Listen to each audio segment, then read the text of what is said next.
RDC News. Oferecimento: o Banrisul é um banco único, porque te entende. Oi, muito boa noite, seja bem-vindo ao RDC News, sexta-feira, e nós vamos juntos. Eu sou a Carolina Guaida, te peço licença, te faço companhia. Nos próximos 30 minutos, você fica bem informado comigo aqui na tela da RDC, também nas nossas plataformas digitais. A gente começa o programa de hoje falando de um grande problema que vem causando muita preocupação entre as autoridades e também entre a população, que é o aumento, a explosão do número de casos de dengue em todo o Brasil e também aqui no Rio Grande do Sul, com já um alto índice relacionado ao número de óbitos, né? Quem está à frente desse trabalho de combate está trabalhando tanto que então nós vamos conversar de forma online hoje com a bióloga Paola Gracela dos Santos Moraes, já aparece aqui na minha tela. Ela que é especialista em saúde da Divisão de Vigilância Epidemiológica do Centro Estadual de Vigilância em Saúde. Paola, boa noite para ti, obrigada por nos atender. E eu vou pedir já para a gente começar conversando aqui, você nos ajudando a entender se é que tem como, né? Se é que existe uma explicação do porquê dessa explosão nesse número de casos de dengue no Brasil e aqui no nosso estado também. Boa noite, bem-vinda. Boa noite, Carolina. Muito obrigada pelo convite, pela oportunidade de estar conversando com todos os espectadores aí. Acredito que é de grande importância a gente estar conversando com esse assunto que está nas mídias, é extremamente relevante, que a gente precisa realmente da contribuição da população para a gente conseguir dar uma segurada no número de casos e tornar, né, essa epidemia que nós estamos vivendo de uma maneira com menos danos para a nossa população, não é mesmo? É verdade, né? A dengue sempre existiu, mas parece que agora, nesses últimos anos e nos últimos meses, se fala muito mais dessa doença. O que você acha? A gente errou em alguma coisa? Faltou prevenção? Por que a gente tem esses números tão altos agora, né? O que aconteceu nesse meio do caminho? Então, a gente tinha um histórico bem breve, né, que a gente acreditava que o mosquito da dengue ele não se criava em ambientes frios, por isso que o sul estaria protegido e por isso que há 15 anos atrás, por exemplo, a gente via explosões de casos de dengue no Rio de Janeiro, Norte, Nordeste, e aqui a gente não era cometido por essa doença, né? Mas o mosquito ele é extremamente adaptável e ele fica dentro dos domicílios, dentro da casa da gente, dos nossos trabalhos, e onde a gente fica dentro das casas é mais quentinho, né? Então a gente não tem aquele frio que a gente tem nos ambientes externos e ele conseguiu se adaptar. Então hoje nós temos, por exemplo, 94% dos municípios do Rio Grande do Sul que eles estão infestados com Aedes aegypti, né? Que a gente tem de maneira domiciliada dentro dos nossos imóveis, comércios, indústrias, esse mosquito dentro. Então por isso que esse aumento de casos, ele foi se apropriando dos espaços, ele foi infestando os municípios e por isso essa crescente número de casos que nós temos nos últimos anos. Nós tivemos o nosso pior período epidêmico em 2021. 2022 a gente teve ainda casos muito altos, né? A gente teve um grande número de óbitos. E agora 2023, 2024 a gente está tendo uma grande explosão, né? A gente sempre falava que o aumento de casos no Rio Grande do Sul ele se dava a partir de março, metade de março, até metade de abril, era o nosso pico epidêmico. E esse pico, ele foi antecipado. A gente já no final de dezembro, a gente já viu um grande aumento de casos, que está aumentando cada vez mais aí ao longo de janeiro, fevereiro, e agora março nós estamos finalizando com um grande número de casos, estamos com mais de 32 mil casos confirmados e 40 óbitos, né, que é um número muito grande, ainda mais tratando da dengue, que é uma doença que os óbitos eles são evitáveis. A gente procurando atendimento médico de maneira apropriada, no período oportuno, no início dos sintomas, né, se mantendo hidratado, seguindo as orientações, né, é mais difícil que a gente tenha uma perda das pessoas. Então, é muito preocupante esse número de óbitos que nós estamos tendo, principalmente porque a gente poderia evitá-los, né? Seja a gente diminuindo o número de mosquitos e evitando que ele nos infecte com a doença, ou seja, procurando atendimento de uma maneira oportuna, no início dos sintomas já. Então, exatamente sobre isso que eu queria saber um pouquinho mais também, Paola. Quais são as formas, né? Você trabalha nessa área de prevenção. A gente sabe que não deixar a água parada, né? Tem inúmeros fatores aí que a gente sabe que o cidadão pode auxiliar dessa forma, mas o que é o principal que deve ser feito para a gente tentar e conseguir combater o mosquito da dengue? Claro, nós aqui da Vigilância Ambiental em Saúde, a gente sempre orienta as pessoas para entender como é que essa epidemia ela permanece, né? A gente precisa ter a circulação do vírus, da dengue. No Rio Grande do Sul, nós temos 2 tipos circulantes, o dengue 1 e dengue 2. Né? Então, a pessoa pode pegar dengue uma vez e se for circulando o outro sorotipo, ela pode ficar cometida de novo. E aí tem uma tendência a agravar esse quadro, por isso que não é, eu peguei dengue, eu já estou protegido, vou largar a prevenção, eu não vou mais me importar com os criadouros, né? Então, pode ter um quadro bem pior.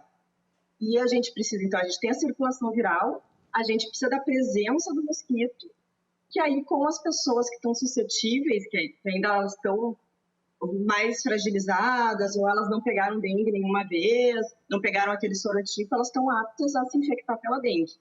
Então, o que a gente fala? Né? A gente não tem como impedir a circulação viral, né? O vírus ele é muito pequenininho, a gente não tem como impedir, e a gente não tem como impedir as pessoas de circularem. Qual que é o nosso elo que a gente tem que eliminar ali? É o mosquito. É o que a gente consegue matar os adultos, né? Então, a gente às vezes vê equipes de saúde dos municípios passando com fumacê, que era chamado, né? Que é o UBV. Hoje em dia não sai uma fumacinha, né? São microgotículas de inseticida que vão pegar um inseto em voo. A gente tem também as medidas que às vezes com caminhonete passa, né? O UBV pesada, que a gente vê o serviço acontecendo ali. E a gente tem também a eliminação dos criadouros, que é o principal foco, né? A gente tem todas as questões de materiais pequenininhos, né? Numa tampinha a gente consegue ter 3, 4 larvinhas ali que vão virar mosquitos, uma tampinha de garrafa PET, mas principalmente os grandes reservatórios, né? Uma caixa d'água, por exemplo, que agora com esses vendavais, a tampa voou, eu nem vi ainda que voou a minha tampa, ela está servindo de criadouro. A fêmea ela vai procurar esses locais para colocar os ovos na superfície, quando eles enchem de água ali, os ovinhos eles eclodem e viram as larvas que vai virar um mosquito adulto. Então, a gente pensa em uma caixa d'água, a gente consegue ter milhares de ovos. A gente tem um criadouro que vai infestar o bairro inteiro. Se a cidade é pequenininha, é uma cidade inteira. Então, a gente tem que ir para esses criadouros. Eu posso extinguir esse criadouro, colocar no lixo, que é de lixo. Eu posso retirar a água de uma cisterna que eu não estou utilizando. Legal. Se eu não posso, né, uma caixa d'água que eu utilizo para consumo, né, ela tem que estar bem vedada, bem fechada. Então, tampas trincadas já é o suficiente para o mosquito entrar ali dentro e colocar os ovos. Né? O ladrão, lá, o extravasador, ele tem que estar telado, que também ali é um local onde a mosquita ela vai entrar, né, vai ter acesso e depois os mosquitos adultos vão sair dali de dentro. Sim. E a gente tem o tratamento com larvicida, que é um produto que ele vem do Ministério da Saúde, né, e nós, enquanto Secretaria Estadual de Saúde, a gente preconiza que todos os produtos sejam utilizados os que são recomendados pelo Ministério da Saúde, né, que tem pesquisas, que são produtos que a gente sabe da eficácia e que eles não vão estar impactando na resistência do mosquito. A gente tem todo esse cuidado, por isso que assim, Paola, por que não pode passar o carro para botar inseticida na cidade inteira já de maneira preventiva? Porque aí vai matando os mosquitos que não são resistentes e quando eu precisar de tiver uma epidemia, talvez aquele inseticida talvez não seja mais eficaz, né? A gente tem que ter esse cuidado. Então, a primeira coisa é eliminar os criadouros, fazer esse tratamento com esse larvicida, inclusive o larvicida que os municípios utilizam é uma pastilha que ela tem a duração de até 60 dias e ela pode ser colocada na água de consumo humano ou para consumo dos animais, né? Sempre ter esse cuidado de semanalmente a gente está revisando o nosso pátio, ver se não tem ali uma planta que acumulou a água, ficou algum equipamento, um pote, uma telha que tem uma reentrância e ali acumulou a água também. Todos esses são locais que vão estar acumulados e a gente tem que fazer esse passeio no nosso pátio. O potinho de água dos animais, né? Não basta só a gente só virar e tirar a água fora, né? A gente tem que passar uma bucha, uma esponja para tirar esses ovos que estão aderidos. O ovinho, ele pode ficar até 1 ano esperando ter a água ali para ele poder virar uma larvinha. Então, a gente precisa realmente quebrar esses ovos. Sim. Eu ia te perguntar ainda nesse sentido de prevenção, quem tem condições, enquanto a gente ainda não tem pelo Sistema Único de Saúde, a vacina da dengue, né, que tem na rede particular, pode também ser mais um fator preventivo, de fato? Vocês têm visto já algum resultado? A gente não tem, ou a gente tem acesso aos estudos do Ministério da Saúde, né? Toda vacina ela é sempre bem-vinda, né? Quem tem acesso à vacina, assim, é ótimo que se vacine, mas sempre lembrando que, mesmo estando vacinada, eu não posso descuidar do pátio. Claro. Né? Apesar que a vacina, ela, assim como a vacina da Covid, ela às vezes ela não vai te impedir de pegar dengue, ela vai talvez impedir que o quadro é grave, né? Ela tem essa proporção de eficácia, que quem tiver acesso, ótimo, mas a gente igual não pode descuidar dos criadores, né? Lembrando que boa parte da população ela não vai estar protegida e a gente tem essa responsabilidade coletiva mesmo de proteção. O mosquito, ele não vê fronteira, ele não vê porta, aqui é o meu pátio, ali é o pátio do vizinho, ele vai sair voando e ele vai picando as pessoas que ele vai encontrando no caminho. Então, é uma responsabilidade de todos. Eu estou cuidando do meu pátio e um mosquito de outro, né? Tem que conversar com os vizinhos, fazer atividades de mutirões para poder eliminar o maior número de criadores possíveis. Tá certo. Muito obrigada pela tua participação. Eu conversei com a Paola Graciela dos Santos Moraes, que ela é bióloga e especialista em saúde, lá da Divisão de Vigilância Epidemiológica, aqui do Estado, do Centro Estadual de Vigilância. Obrigada pelas tuas dicas. Tomara, né, que a gente orientando, ajudando e também se cuidando e cuidando do próximo, a gente consiga, de fato, combater essa doença que está se disseminando aí com uma extensão aí de casos, um número muito alto nesse momento. Obrigada, viu? Um bom fim de semana para ti. Eu que agradeço e contamos com a colaboração de todos. Bom final de semana. Igualmente. Obrigada. Obrigada pela participação. A gente falou um pouquinho, então, mais sobre a dengue, esses números que têm assustado tanto o Brasil como um todo, também o Rio Grande do Sul, com essa explosão de casos, né, um número alto de mortes e também de casos aí confirmados da doença. A gente faz um rápido intervalo e hoje, que é sexta-feira, depois vamos falar de coisa boa, afinal de contas, estamos quase na Páscoa, né? Antevéspera de Páscoa. Será que vai dar para se encher de chocolate no fim de semana? Se é daqueles que come sem moderação, tem aquele sentimento de culpa? A gente vai conversar sobre esse assunto já, logo depois do intervalo. Um instante só, eu volto num minuto.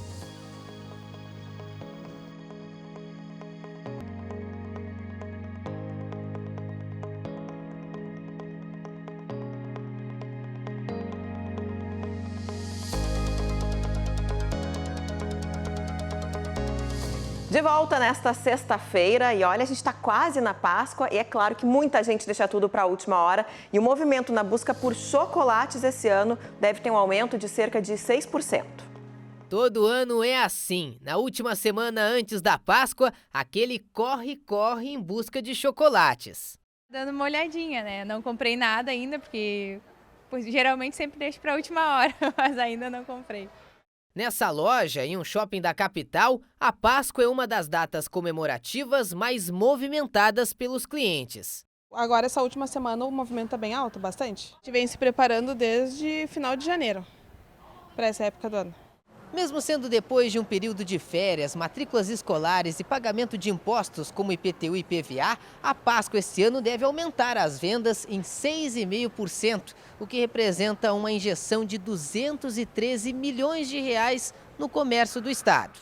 A projeção é da Federação das Câmaras de Dirigentes Lojistas do Rio Grande do Sul. Para o presidente da entidade, o aumento é significativo para o setor, que ainda tenta retomar os patamares de venda anteriores à pandemia.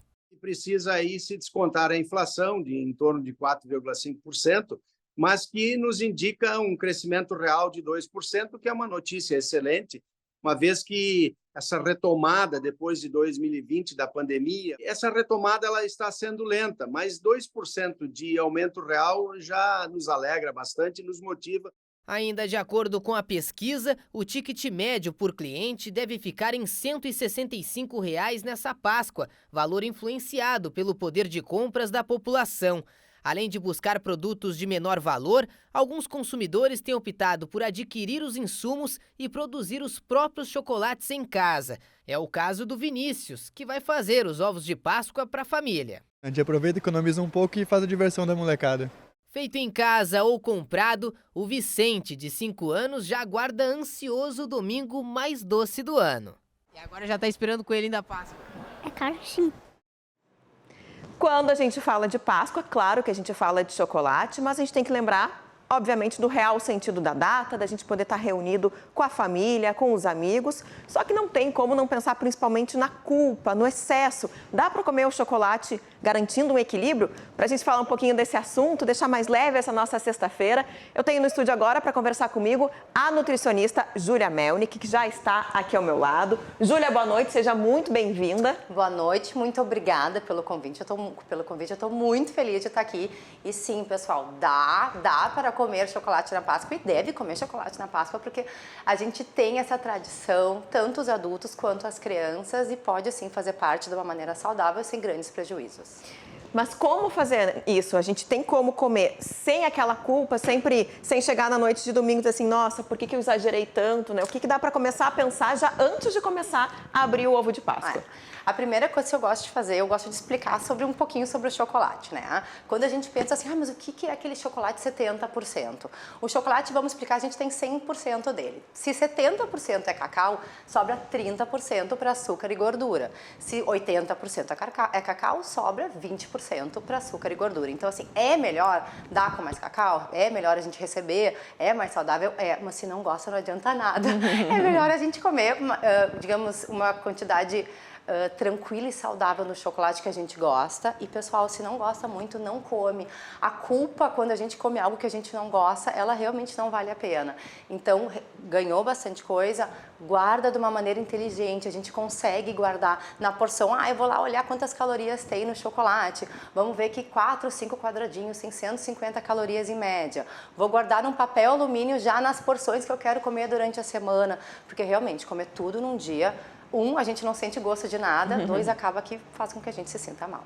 Com certeza. E essa paixão, muita gente é chocolatra, né, de coração, assim, por natureza. Tem uma explicação essa paixão por chocolate, né, o chocolate como um todo, que a gente sabe que tem seus benefícios também? Tem, sim. A gente tem muitos benefícios do chocolate, afinal, no chocolate no cacau a gente tem flavonoides, que é um poderoso antioxidante, mas tem uma explicação. Eu brinco que quando a gente come doce, quando a gente come açúcar, a gente tem fogos de artifício no nosso cérebro, né? Isso é verdade. Concordo plenamente. E é uma sensação de relaxamento, enfim, às vezes até alívio daquela coisa que a gente está, né, do dia a dia, meio estressado, enfim, porque realmente a gente tem um aumento do hormônio de bem-estar. Então, é comum a gente ter essa busca do chocolate, essa busca do doce, e quem gosta de chocolate vai ter muito mais do doce que gosta, né? Além do que a gente tem a memória afetiva também no chocolate, muitas vezes que a gente tem a Páscoa desde a infância, né? Então, pessoal, pode comer, deve comer, tá? Mas sem exageros. Por que esse exagero não é bom? Porque acaba que a gente não dá nem valor para a porção que a gente acabou de comer.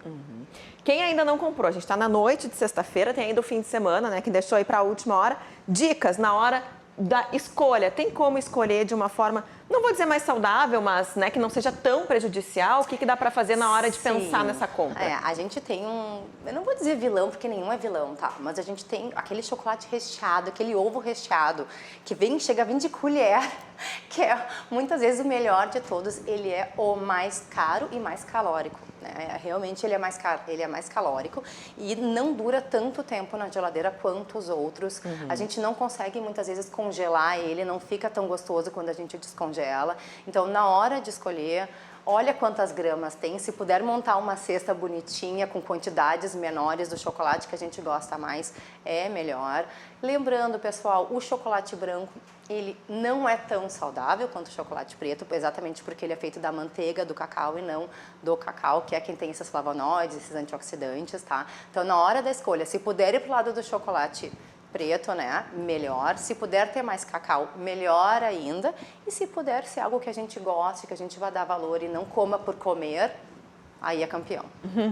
Bom, a Júlia fala, inclusive, muito nas redes sociais, de uma forma bem prática, que exatamente como você falou, não precisa ter um vilão, não precisa deixar de comer algo, como também no chocolate. Então, eu queria que você falasse, quem está de dieta, você já falou sobre isso, né, lá nas suas redes sociais, pode também ter o chocolate nesse domingo de Páscoa? Pode, pessoal. Não só no domingo de Páscoa, como em outros momentos, tá? Por exemplo, vamos dizer que o nosso plano alimentar tem lá uma média de 2.000 calorias. Se dessas 2.000 calorias, 300 for de chocolate, tá dentro dessas 2.000, gente, tá tudo bem, não tem problema nenhum. Se a gente ficar dentro do número de calorias, a gente não vai engordar. Claro que é saudável todo santo dia ter um excesso? Não, não é. Mas se a pessoa não tem diabetes, se a glicose está boa, todos os exames estão bons, não tem por que a gente não incluir no plano alimentar. Agora, lembrando, pessoal, chocolate não mata a fome. Então vou lanchar todo dia chocolate.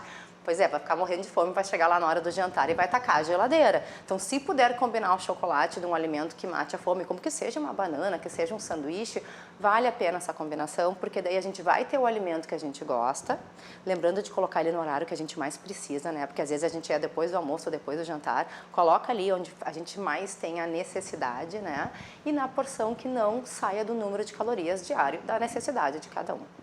Mas aí, então, essa dica é boa para anotar, né? Você pega e consome algo que seja mais, não sei se é saudável a palavra, mas que dê mais consistência antes do chocolate. Se comer o chocolate sem ter comido nada antes, você vai acabar consumindo muito mais. É que nem o hábito de beliscar. Se a gente come na hora da fome, a gente tem que ter um alimento que literalmente mate a fome. A gente está com fome, mas se a gente está com desejo de um docinho, é aí que tem que entrar o chocolate. Naqueles lanchinhos de mais ou menos 100 calorias, enfim, para a gente deixar uma porção maior, uma porção mais calórica do nosso dia para o alimento que mate a fome, né? Lembrando, pessoal, não tem problema se a gente faz dentro do nosso número de calorias, tá? A média de um adulto é de 2.000 calorias, tá?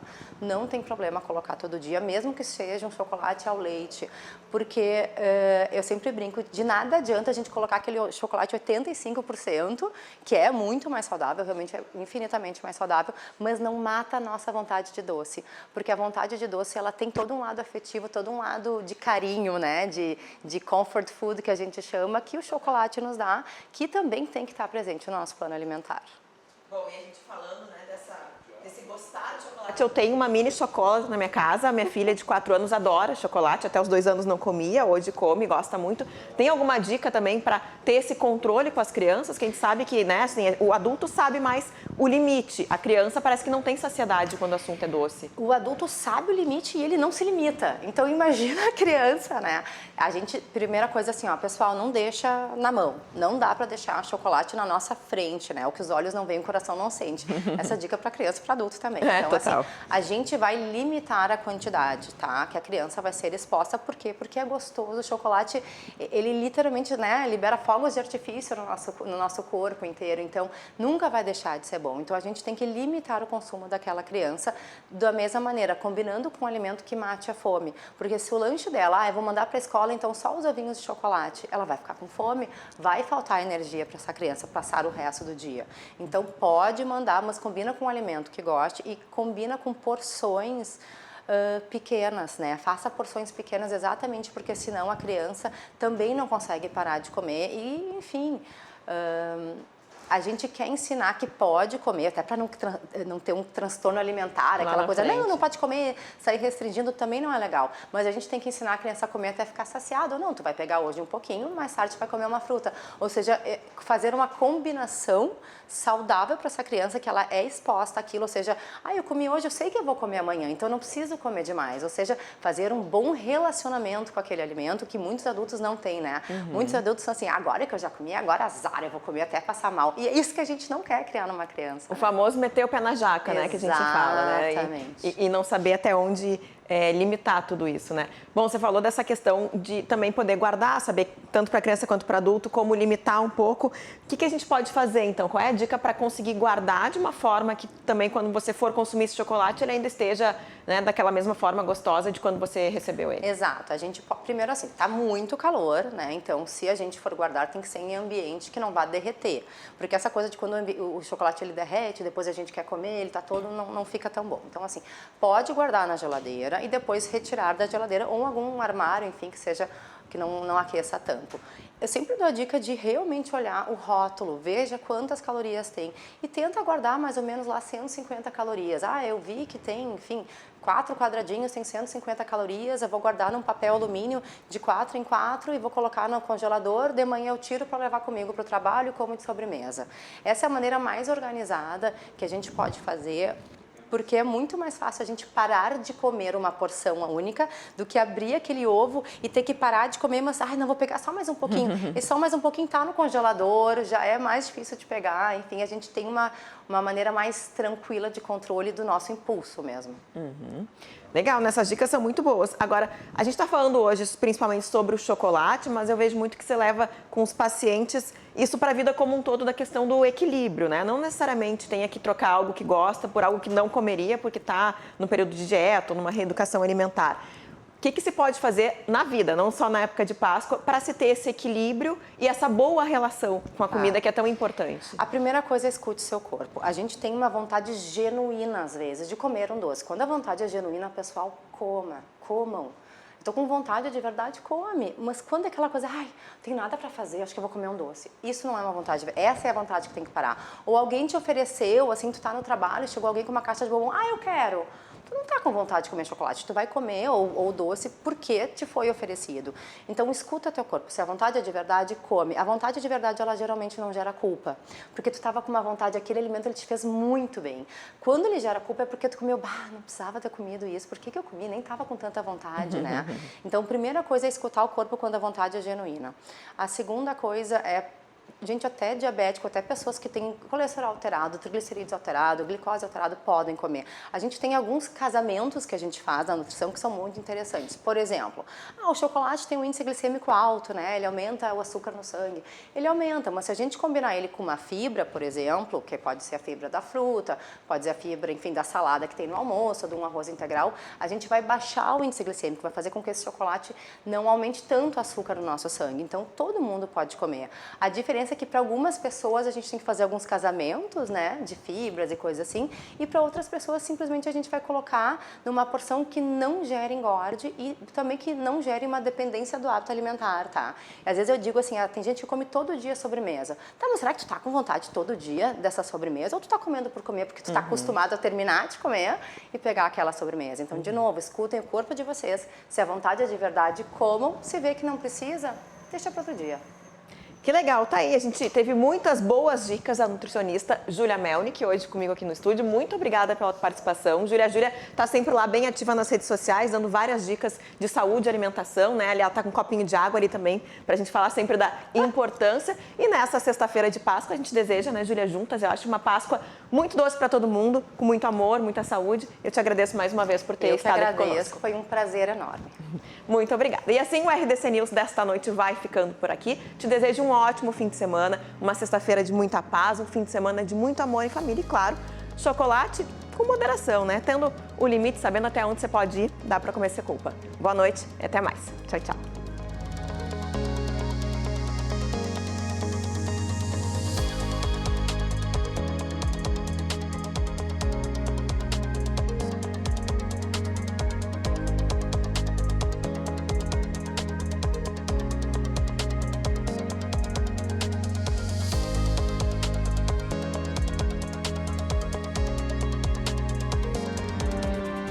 RDC News.